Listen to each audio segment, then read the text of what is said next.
How to private a chat on Viber. Hello and welcome back to our YouTube channel How to Tutorials. In today's video, I'm going to show you how you can private a chat on Viber.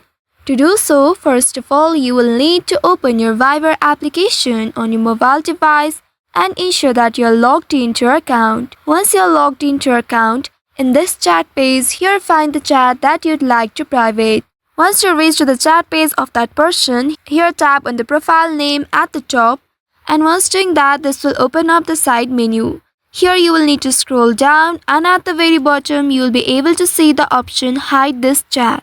Go ahead and tap on this option, and now here you will need to set a PIN. Tap on this set PIN option, and here enter the desired number to set up a PIN. Once you have entered it, now again you will need to re-enter it. After that, you will be able to see you have successfully hide this chat. Tap on this OK button, and now here you can see the chat has been hidden.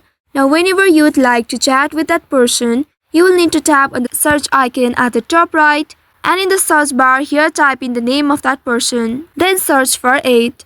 Here you will see the search results, and once you find the chat that you have hid, tap on the chat to open it. And then here you will be asked to enter your PIN, enter the PIN, and here you will be able to see your private chat. So by following the steps, you should be able to private a chat on Viber. I hope this tutorial was helpful. If yes, don't forget to like, share and subscribe to our channel. Also hit that bell icon to never miss any updates from us. Thank you for watching.